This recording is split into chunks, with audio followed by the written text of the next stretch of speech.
Hey friends, I'm Amy, and in today's video I'll be sharing with you how I track my monies, and this includes my income, expenses, budget, and also my long-term financial goals. Without further ado, let's get right into the video. Now that we're in December, of course, this reflects December. Typically do is that I'll copy this template because it works for every month. I'll copy it over to the next month, and then I'll update the light pink columns for every month. So it's super adjustable and it's super user friendly and still looks really pretty. At the beginning of every month, I'll sit down and I'll think about my budget, and I will fill in all the columns that have planned in it, and then I'll move over to the expenses column, how much I plan on spending. So this I do pretty frequently at the beginning of the month. For example, December, I have set aside a pot of money for gifts. So this month is different than, let's say, other months because, Christmas presents and stuff. I will, on an ongoing basis, insert the actuals. So let's say in my usual paycheck, I plan 1.2k. Once I receive the paycheck, I will then actually put in the 1.2k.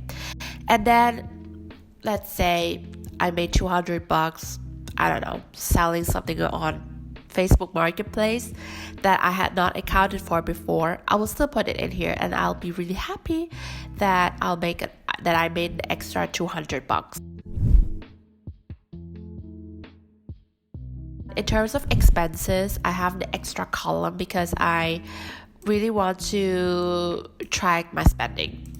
So here I'll put in the major ones by date. It also gives me assurance that I have paid it.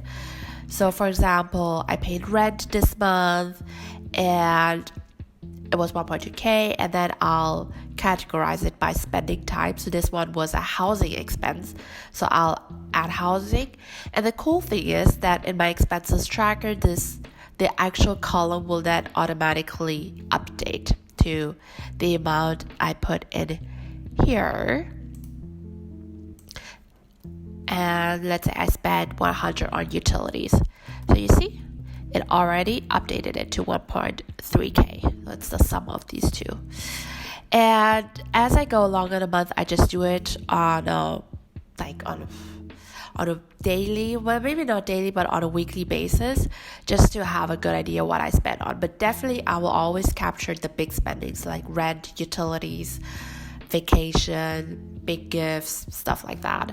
So let's say, for example, today I'm going for dinner this evening, and dinner with a friend,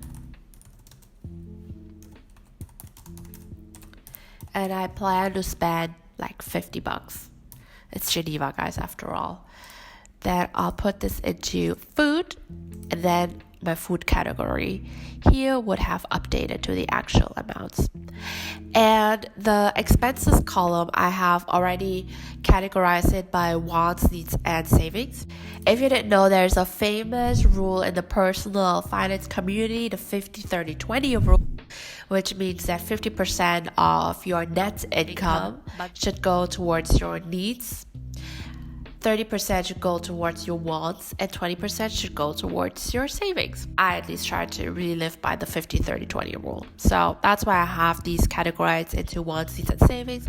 So I have an idea of how much I can spend. And if I forget, then I will have the summary right here, because this also already captures whether I'm within my 50-30-20 rule. So. Then I also like to put in like quotes to, for the inspo and to keep me on track. I also put in my goals, my long-term goals, and then any wish lists I'm working towards. It keeps me really motivated to hit my goals. And then also any to-do lists I have left. So usually I would put in here like pay rent, pay utilities, pay health insurance, that kind of stuff. And as I do it, I can just cross-check it, and then we're good. So I hope you like the tour. This is my personal tracker. I really love it. I think it looks so pretty and it's so easy to use, and it really keeps me motivated and on track to hit my goals, and at the same time to also enjoy life and spend on the things I really care about. Have a good day. I'll see you in my next video. Bye.